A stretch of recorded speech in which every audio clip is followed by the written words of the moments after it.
નમસ્કાર વિદ્યાર્થી મિત્રો, આજે આપણે જોઈશું FY BSc કેમેસ્ટ્રી સેમેસ્ટર 1ની અંદર પેપર CCCH 101માં યુનિટ નંબર 2 અને એનો પાર્ટ બી કે જેનું નામ છે પ્રક્રિયાની ક્રિયાવિધિ એટલે કે રિએક્શન મિકેનિઝમ. તો વિદ્યાર્થી મિત્રો, આના આગળના લેક્ચરની અંદર આપણે જોયું હતું કે કોઈ પણ અણુ, પરમાણુ અથવા તો સમૂહ હોય, કોઈ પણ બે અણુઓ આપેલા હોય, પરમાણુ આપેલા હોય અથવા તો સમૂહ આપેલા હોય અને એ બંનેની વચ્ચે જે સહસંયોજક બંધ આપેલો હોય છે, એ સહસંયોજક બંધનું વિખંડન કેટલા પ્રકારે થાય છે એના વિશે આપણે સમજ્યા હતા. તો કે એનું વિખંડન, એ જે સહસંયોજક બંધ છે એનું વિખંડન કેટલા પ્રકારે થતું હતું? તો કે બે પ્રકારે થતું હતું. અને એ બે પ્રકારો કયા કયા હતા? તો કે એક તો છે સમાંગ વિખંડન એટલે કે હોમોલિટિક ક્લીવેજ, અને બીજું હતું વિસમાંગ વિખંડન એટલે કે હિટ્રોલિટિક ક્લીવેજ. તો સમાંગ વિખંડનની અંદર આપણે સમજ્યા હતા કે એની અંદર જે બંને પરમાણુ અથવા તો બે સમૂહ જે વપરાયેલા હોય એમની વિદ્યુતઋણતા કેવી હોવી જોઈએ? સરખી હોવી જોઈએ. તો સમાંગ વિખંડન થાય છે અને એમાં નિપજ તરીકે આપણને શું મળે છે? તો કે મુક્ત મૂલકો મળે છે. બીજી વસ્તુ, વિસમાંગ વિખંડન આપણે જો જોયું હતું, એ વિસમાંગ વિખંડનની અંદર જે અણુ અથવા તો જે સમૂહ વપરાયેલા હોય છે બે, એની વિદ્યુતઋણતા કેવી હોવી જોઈએ? જુદી જુદી, એટલે કે એની વિદ્યુતઋણતામાં તફાવત હોવો જોઈએ. કેમ? કારણ કે એની વિદ્યુતઋણતામાં તફાવત હશે તો જ આપણને નિપજમાં જે આયનો મળશે એ આયનો આપણને સરળતાથી પ્રાપ્ત થઈ શકે છે. તો એની અંદર નિપજની અંદર આપણને આયનો પ્રાપ્ત થાય છે અને એ આયનો એક તો છે ધન વીજભારિત અને બીજો છે ઋણ વીજભારિત. તો એની અંદર વિસમાંગ વિખંડનની અંદર પણ આપણે બે પ્રકાર જોયા હતા. એ પ્રકારોની અંદર ધારો કે પહેલો જે પ્રકાર હતો કે CH3X માં જે કાર્બન અને X વચ્ચે જે સહસંયોજક બંધ તૂટતો હતો, એની અંદર બંને જે ઇલેક્ટ્રોન યુગ્મ હતા એ કોની તરફ જતા હતા? X ની તરફ જતા હતા. બરાબર. તો માટે કાર્બોનિયમ આયન ઉપર, એટલે કે જે કાર્બન જે છે, બરાબર, કાર્બનનો જે આયન જે છે એની ઉપર શું થતું? ઇલેક્ટ્રોનની અછત થતી હતી. તો માટે એની ઉપર કયો ચાર્જ આવતો હતો? તો પ્લસ. માટે કાર્બનને કયો આયન કહેવામાં આવતો હતો? ત્યાં આગળ કાર્બોકેટાયન તરીકે ઓળખવામાં આવતું હતું. જ્યારે બીજો પ્રકાર હતો વિસમાંગ વિખંડનનો, એની અંદર ઉદાહરણ હતું, એનું એ જ ઉદાહરણ હતું કે CH3 અને X એટલે કે કાર્બન અને X જે છે એ બંને વચ્ચે સહસંયોજક બંધ જ્યારે તૂટે છે ત્યારે X જે છે એ પોતાના ઇલેક્ટ્રોનને છોડી અને ત્યાંથી બહાર નીકળી જતો હતો. અને બહાર નીકળે તો ઇલેક્ટ્રોન યુગ્મ જે છે એના બંને ઇલેક્ટ્રોન કોની તરફ શિફ્ટ થશે? તો કે કાર્બનની ઉપર શિફ્ટ થશે. તો કે કાર્બન જે છે એ સમયે શું કરશે? ઇલેક્ટ્રોનનો સ્વીકાર કરશે. તો કાર્બનની ઉપર કયો ચાર્જ હશે? ત્યાં આગળ માઇનસ ચાર્જ. માટે જે કાર્બન છે એને ત્યાં આગળ કયો આયન કહેવામાં આવતો હતો? તો કે કાર્બો એનાયન તરીકે એને ઓળખવામાં આવતો હતો. તો વિદ્યાર્થી મિત્રો, આના આગળના લેક્ચરની અંદર આપણે એટલું સમજ્યા હતા. હવે એના પછીનો પ્રક્રિયાની ક્રિયાવિધિનો બીજો મુદ્દો છે. આની અંદર તમારે બીજો ટોપિક છે અહીંયા આગળ પ્રક્રિયકોના પ્રકાર. એટલે કે કાર્બનિક પ્રક્રિયાઓની અંદર જે પ્રક્રિયકો વપરાયેલા હોય છે, બરાબર, કોઈ પણ કાર્બનિક પ્રક્રિયા જે થતી હોય છે એની અંદર જે પ્રક્રિયકો વપરાયેલા હોય છે એ પ્રક્રિયકોના પ્રકાર કયા કયા હોય છે એ અહીંયા આગળ આપણે સમજીશું. તો સૌપ્રથમ તો આપણે જોઈ લઈએ કે કાર્બનિક પ્રક્રિયા જે થાય છે એની અંદર પ્રક્રિયકનો ભાગ શું હોય છે, એટલે કે પ્રક્રિયક કોને કહેવામાં આવે છે એ આપણે જોઈ લઈએ. તો કે કાર્બનિક પ્રક્રિયાની અંદર જે કાર્બનિક સંયોજન જે હોય છે, હવે કાર્બનિક સંયોજન એટલે શું? તો કે એવું સંયોજન કે જેની અંદર કાર્બનનો અણુ જોડાયેલો હોય, બરાબર. તો કે કાર્બનિક સંયોજનની જે રાસાયણિક પ્રક્રિયાઓ થાય છે એની અંદર પ્રક્રિયાકારક ઉપર, હવે પ્રક્રિયાકારક એટલે શું? તો કે એને આપણે કહીશું રિએક્ટન્ટ અથવા તો સબસ્ટ્રેટ તરીકે એને ઓળખવામાં આવે છે. તો આ જે કાર્બનિક સંયોજનોની રાસાયણિક પ્રક્રિયાઓ જે થાય છે એ પ્રક્રિયાઓ દરમિયાન જે પ્રક્રિયાકારક હોય છે એટલે કે રિએક્ટન્ટ અથવા તો જે સબસ્ટ્રેટ હોય છે એની ઉપર કોઈ ચોક્કસ ક્રિયાશીલ સમૂહ અથવા તો ઘટકનું શું થાય છે? આક્રમણ કરે છે, બરાબર. હવે એ ચોક્કસ ક્રિયાશીલ ઘટક અથવા તો જે સમૂહ છે એને આપણે શું કહીશું? તો કે પ્રક્રિયક તરીકે એને ઓળખવામાં આવે છે.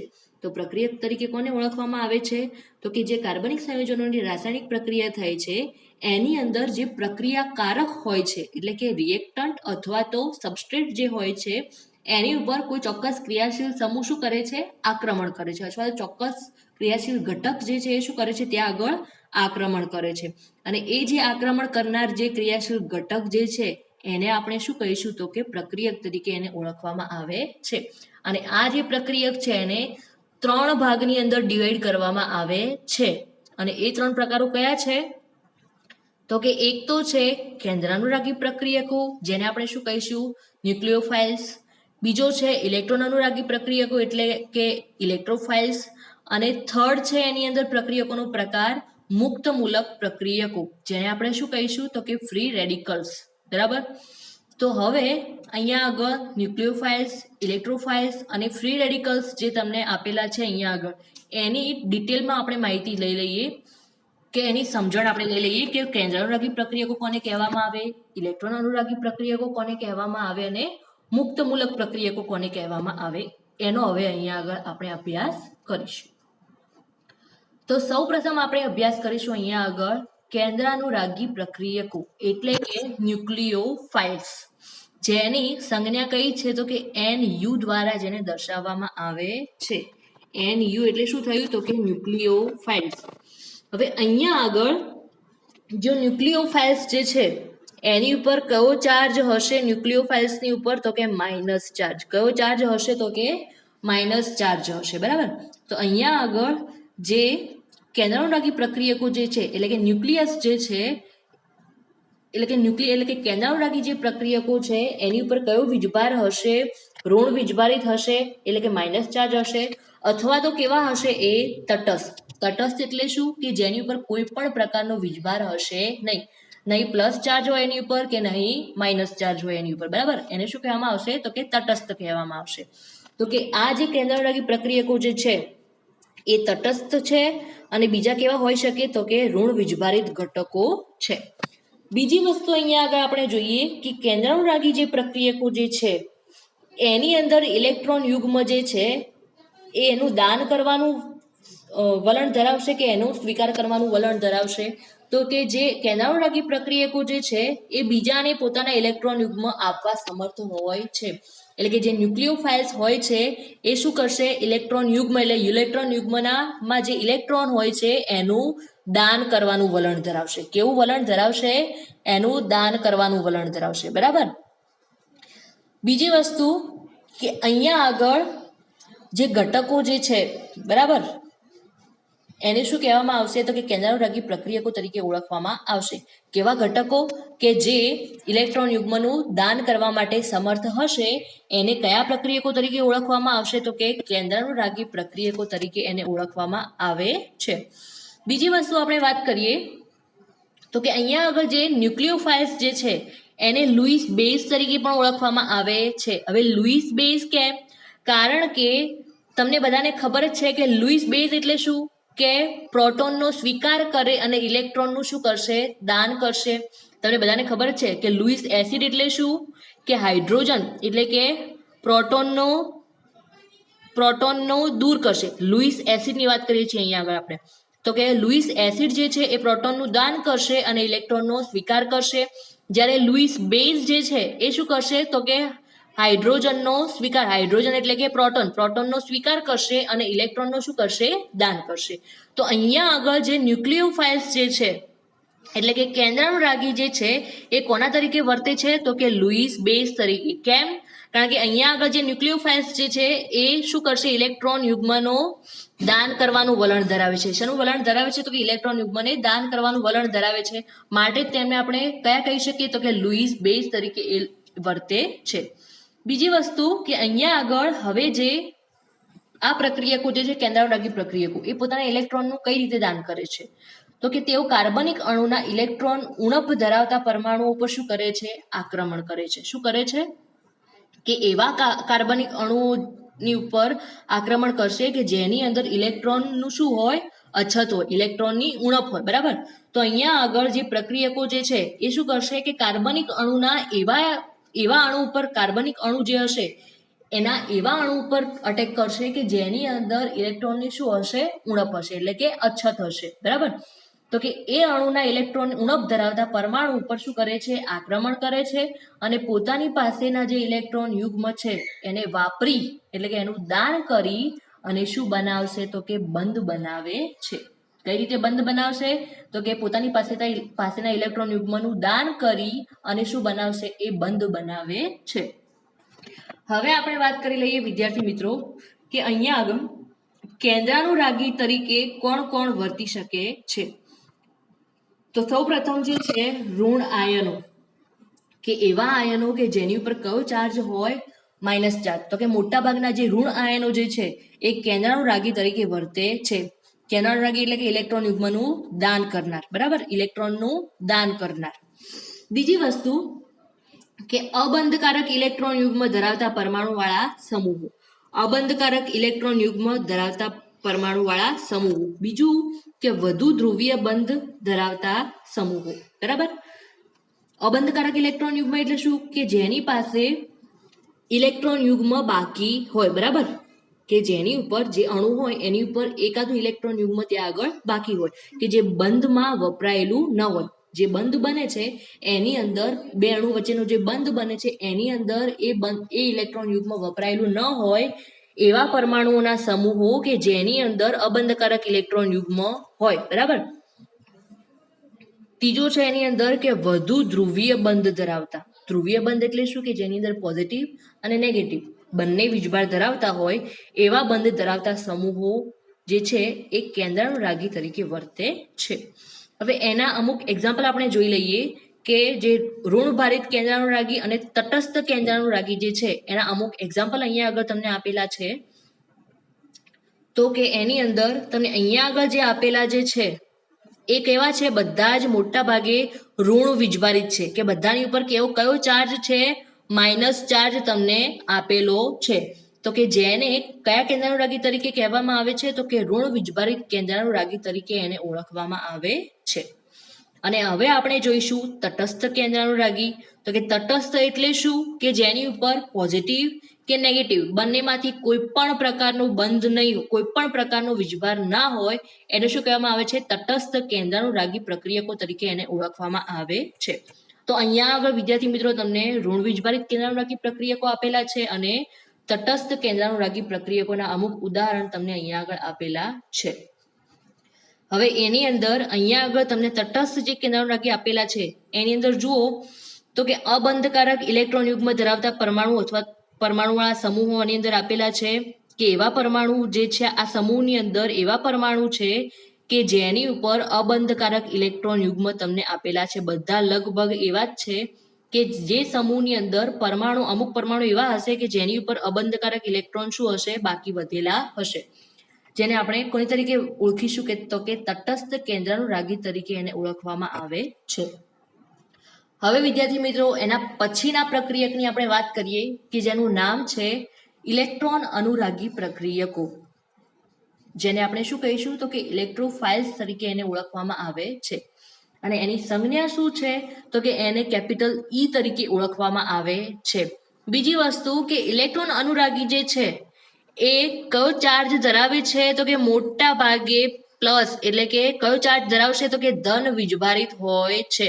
તો કે આ જે ઇલેક્ટ્રોન અનુરાગી પ્રક્રિયકો હોય છે એ કયો ચાર્જ ધરાવે છે? કયો વીજભાર ધરાવે છે? તો કે ધન વીજભાર ધરાવે છે.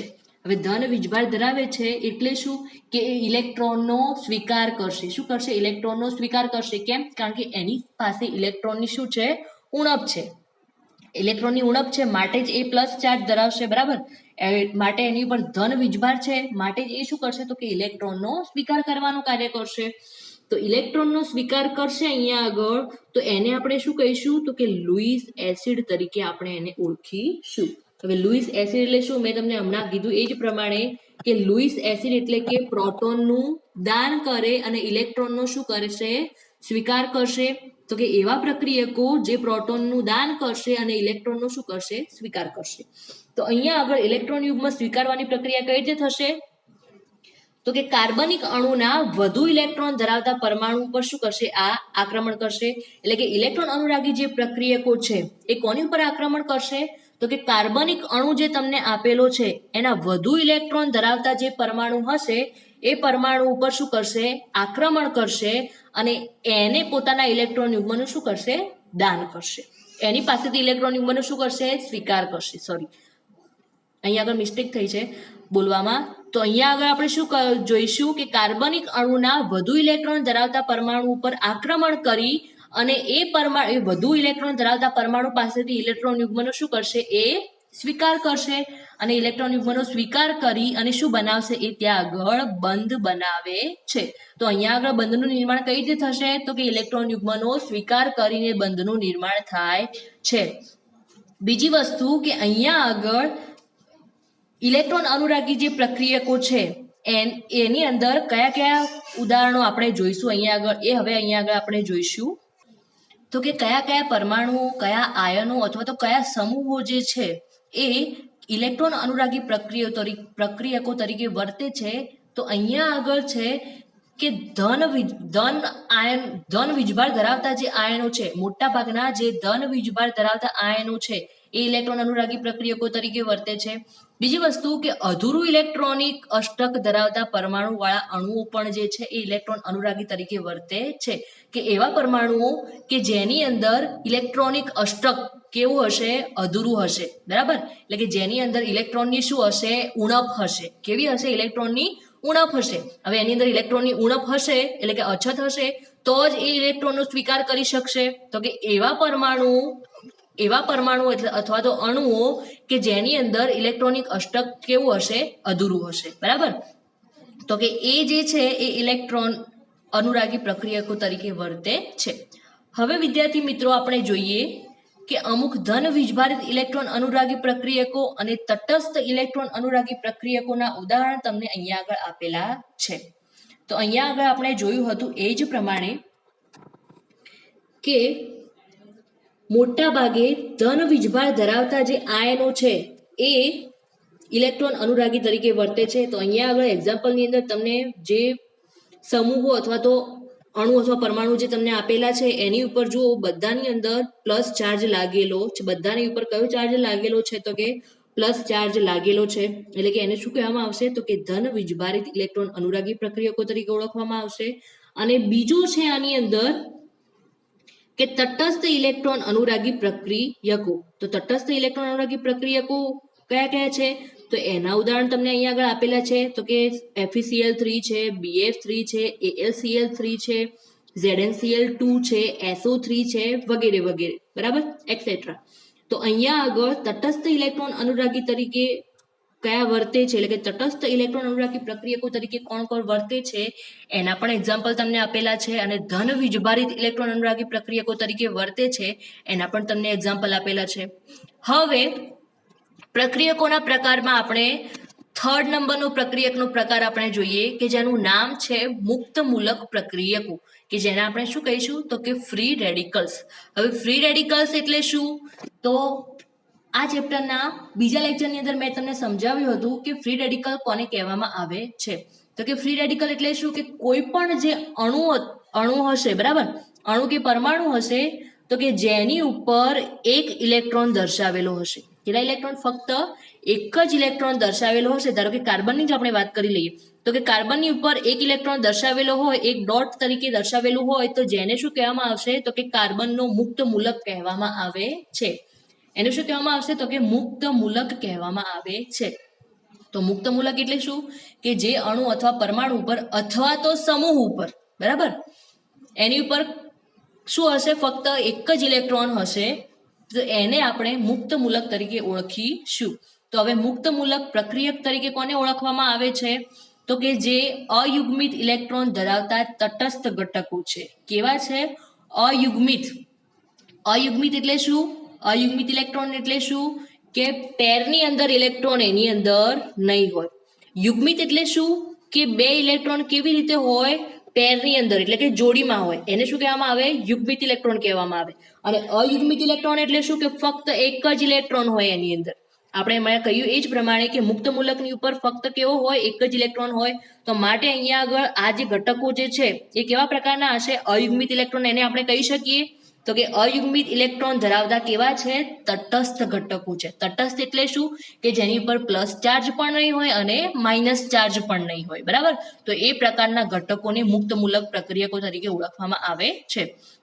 બીજી વસ્તુ કે અહીંયા આગળ બંધ કયા પ્રકારે બનશે, તો કે આ પ્રકારના પ્રક્રિયકો જે છે એટલે કે મુક્ત મૂલક જે પ્રક્રિયકો છે એ પોતાની પાસે રહેલા મુક્ત ઇલેક્ટ્રોનને વાપરી અને શું બનાવશે, કાર્બનની સાથે બંધ બનાવે છે. એટલે કે પોતાની પાસેનો જે એક ઇલેક્ટ્રોન જે છે એને વાપરી અને જે બીજો કાર્બન જે છે એની સાથે બંધ બનાવે છે. કાર્બનિક પ્રક્રિયાની અંદર કાર્બન સાથે જોડાવાની પ્રક્રિયા થશે, બરાબર. તો કાર્બનની સાથે મુક્ત મૂલક કઈ રીતે જોડાશે કે એની ઉપર એ અણુ અથવા પરમાણુની ઉપર જે એક ઇલેક્ટ્રોન રહેલો છે એ ઇલેક્ટ્રોનને કાર્બન સાથે જોડી અને શું બનાવશે, ત્યાં આગળ બંધ બનાવે છે, બરાબર.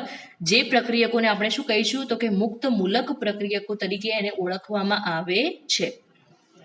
તો વિદ્યાર્થી મિત્રો અહીંયા આગળ તમને મુક્ત મૂલક જે પ્રક્રિયકો છે એટલે કે ફ્રી રેડિકલ્સ જે છે એના એક્ઝામ્પલ તમને અહીંયા આગળ આપેલા છે કે Cl- એટલે Cl ની ઉપર ફક્ત એક જ ઇલેક્ટ્રોન છે, Br- એટલે Br ની ઉપર એક જ ઇલેક્ટ્રોન છે, OR- એટલે કે ઓક્સિજનની ઉપર ફક્ત એક જ ઇલેક્ટ્રોન છે, R- એટલે કે CH3 જે સમૂહ છે, R એટલે કે આલ્કિલ જે સમૂહ છે એની ઉપર ફક્ત એક જ ઇલેક્ટ્રોન છે, CH3 એટલે કે મિથાઇલ જે સમૂહ છે એની ઉપર ફક્ત એક જ ઇલેક્ટ્રોન છે, C6H5 એટલે કે ફિનાઇલ જે સમૂહ છે એની ઉપર ફક્ત એક જ ઇલેક્ટ્રોન છે, બરાબર.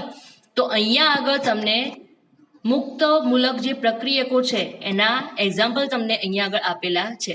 તો વિદ્યાર્થી મિત્રો કાર્બનિક પ્રક્રિયાની અંદર જે પ્રક્રિયકો વપરાયેલા હોય છે એ પ્રક્રિયકોના પ્રકાર વિશે આપણે સમજ્યા કે એ પ્રક્રિયકોના પ્રકારો કયા કયા છે, તો કે કેન્દ્રાનુરાગી પ્રક્રિયકો, ઇલેક્ટ્રોન અનુરાગી પ્રક્રિયકો અને મુક્ત મૂલક પ્રક્રિયકો. તો આટલા સુધી બધાને ખબર પડી જ ગઈ હશે. હવે આ ચેપ્ટરનો થર્ડ મુદ્દો છે આની અંદર કે કાર્બનિક પ્રક્રિયાઓની જે ક્રિયાવિધિ થાય છે એના કેટલા પ્રકારો છે. તો એ મેં તમને ફર્સ્ટ લેક્ચરની અંદર કહ્યું હતું કે એના કુલ 4 પ્રકારો છે અને કયા કયા પ્રકારો છે, તો કે એક તો છે વિસ્થાપન પ્રક્રિયાઓ, બીજો છે એની અંદર યોગશીલ પ્રક્રિયાઓ એટલે કે એડિશનલ રિએક્શન, ત્રીજો છે એની અંદર વિલોપન પ્રક્રિયાઓ એટલે કે એલિમિનેશન રિએક્શન અને ફોર્થ છે એની અંદર પુનઃરચના પ્રક્રિયાઓ એટલે કે રીઅરેન્જમેન્ટ રિએક્શન. તો વિદ્યાર્થી મિત્રો કાર્બનિક પ્રક્રિયાઓની ક્રિયાવિધિની અંદર આપણે 4 પ્રકારની પ્રક્રિયાઓ વિશે અભ્યાસ કરીશું. તો જેનો અભ્યાસ હવે આપણે આના નેક્સ્ટ લેક્ચરની અંદર કરીશું. વિદ્યાર્થી મિત્રો આઈ હોપ કે આટલા સુધી બધાને ખબર પડી જ ગઈ હશે. તો આની અંદર આ ચેપ્ટરના આપણે આજ સુધીમાં 2 ટોપિક ચલાવ્યા. એક ટોપિક આપણે જોયો તો આની અંદર કે સહસંયોજક બંધનું જે વિખંડન થાય છે એ વિખંડન વિશેનો આપણે મુદ્દો સમજ્યા હતા. બીજો મુદ્દો આની અંદર આપણે જોયો કે પ્રક્રિયકોના પ્રકાર એટલે કે કાર્બનિક પ્રક્રિયાની અંદર જે પ્રક્રિયક વપરાયેલો હોય છે એ પ્રક્રિયકના પ્રકાર જે છે એના વિશે આપણે સમજ્યા કે કેટલા પ્રકાર છે એના વિશે આપણે સમજ્યા.